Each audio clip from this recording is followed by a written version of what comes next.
Hello and welcome to Fun with Chakras and Auras. So this will be a multi-part series where we're going to learn about the chakras and auras and the energy and reading it. And then we're going to use what we learned to read the energy of narcissism and empaths. So yeah, it'll be fun. Maybe you've got a bully on your back at work or I don't know, at home or at school or in your life and you want them to back off, or maybe you feel like you're an empath too much of the time and you're tired of feeling what other people are feeling, and sometimes you just want your own feelings. So all of that comes from the chakras in the aura. Okay, so there are 7 main chakras of the body, and each of them contribute to a layer of the aura. So let's get here. Get in a comfortable position. Sit with your feet flat on the floor, your hands in your lap. Don't cross them. Take a deep breath. Close your eyes. Get into the center of your head. Set the intention. This will be easy and effortless, and there is nothing in the way.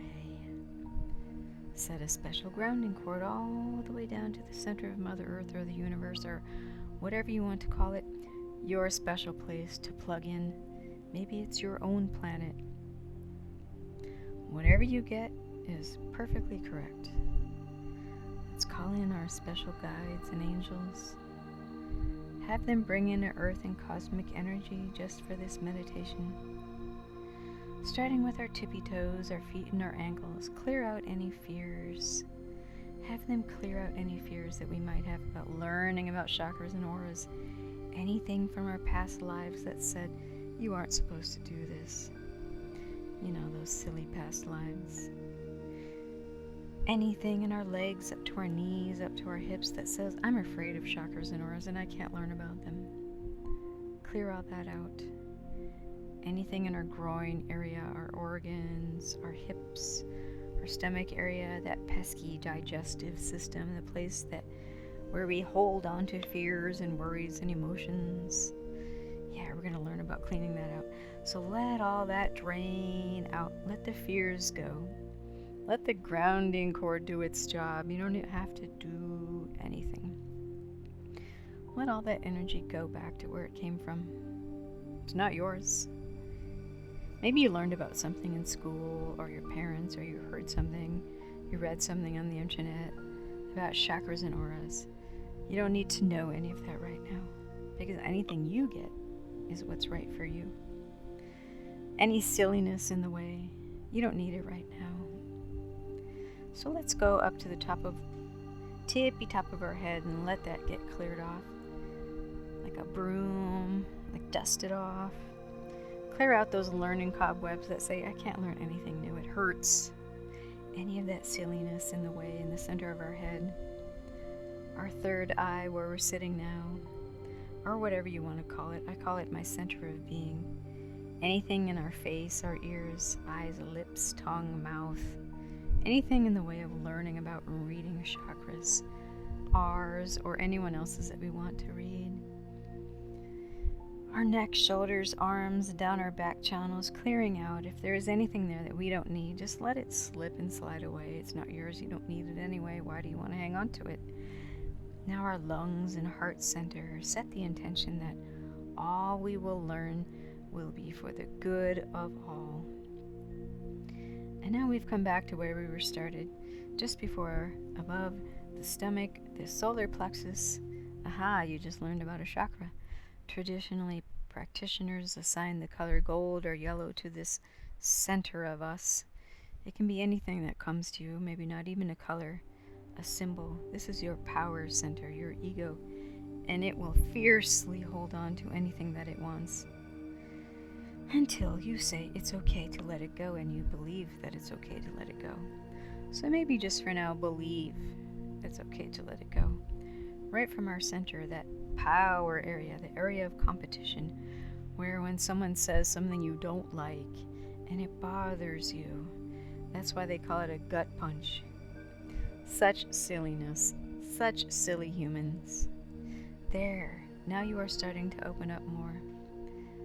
So let's fill in with what we want. We want to learn about chakras and auras. So let's fill up all those holes and voids we created by clearing out that old energy with something new, something beneficial.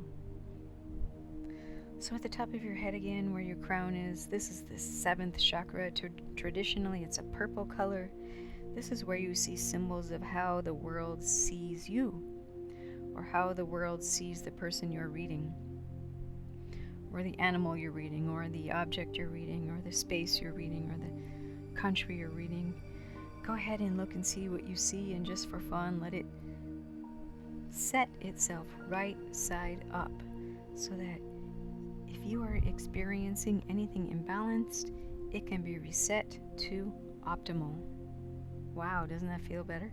By the way, this is the outermost layer of the aura, so this is how the world sees you, or sees the readee. So now the world sees you as right side up, someone who can handle it, someone with confidence, someone who is sure of themselves.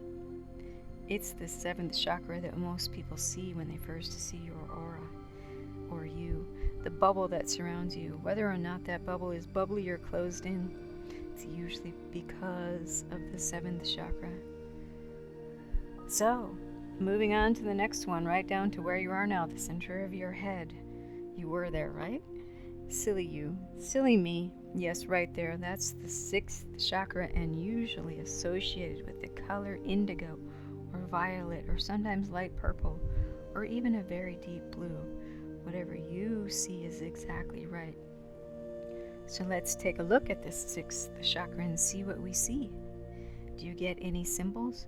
Don't worry if you missed it. It comes quick, and it's best not to second guess it or mull it over. It's a split second or less, and it won't be billboard style. It's more like intuition, or something you just know. It's not really a voice in your head. That's your analyzer talking.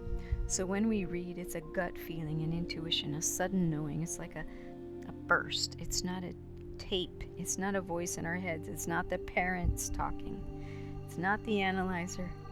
So let's try it again. Set the 6th chakra to right side up. Whatever that means for you, it's a reset, a restore. This chakra represents your intuition, your third eye, your seeing and knowing, and it's how you see yourself too. It's the 2nd most outer layer of the aura. So you want to see yourself as a confident person who is grounded and tuned in, and you want to know yourself without outside influences. So set that one right side up. You can also do this for someone you are reading as well. Okay, on to the 5th chakra, which is at the throat area, the 3rd most outer layer of the aura. This is traditionally a blue color.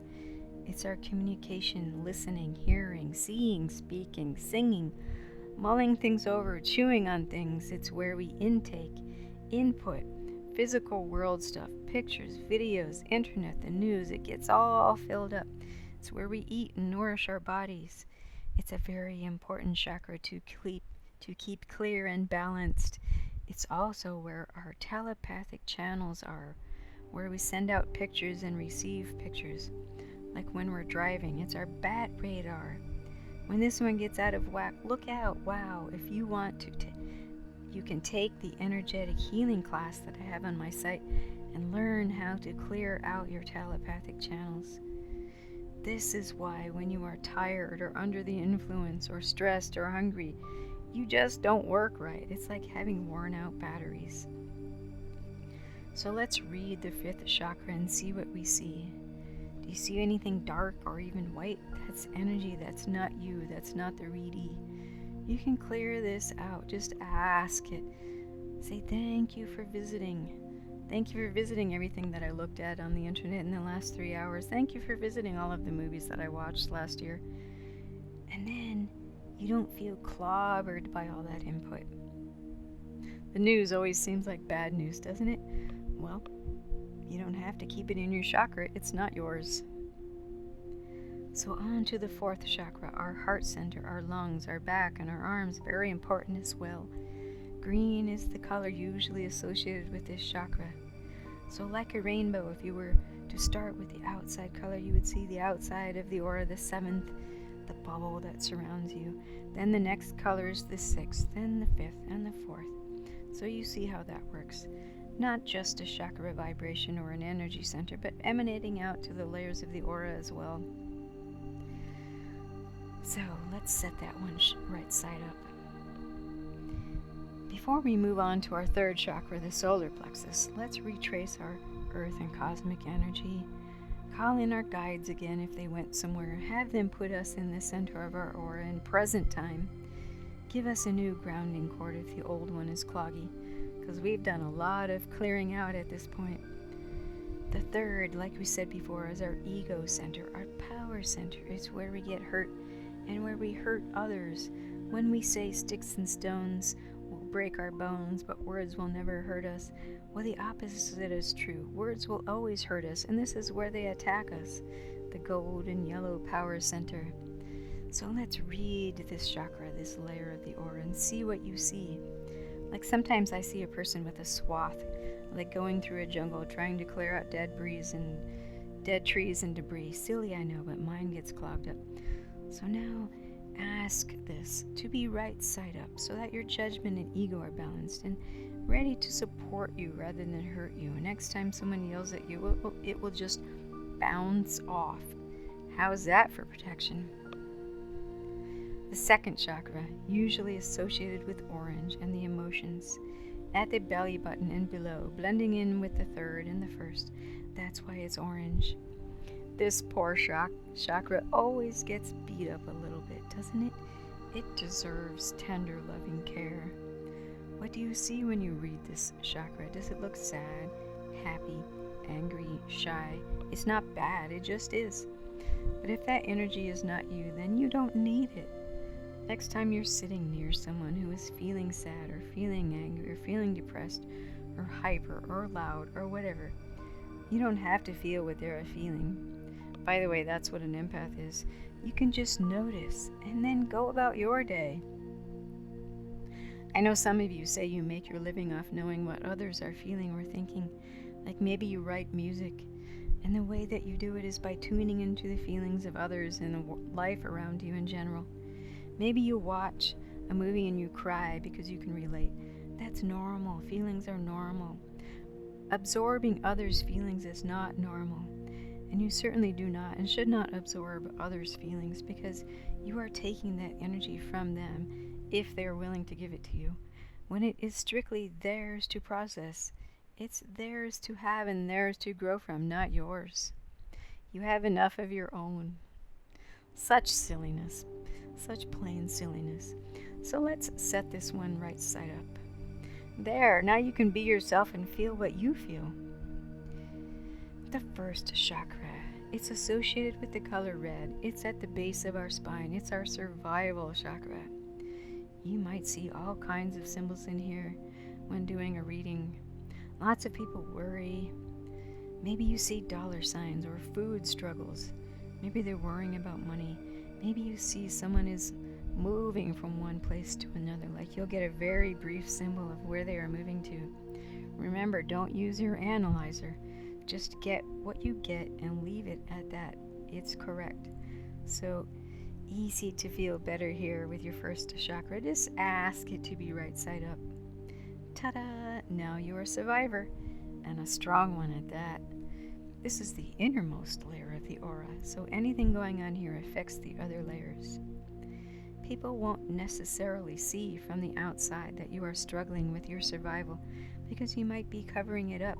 You might be covering up your suffering and hiding it by presenting a smiling exterior. That's normal. All of this is normal. Isn't it fun? So, in classes 8 and 9, we're going to practice some fun with chakras and auras and read the energy of things like a narcissist and the energy of an empath. And of course, someone can be a narcissistic empath. So, thanks for listening. And when you're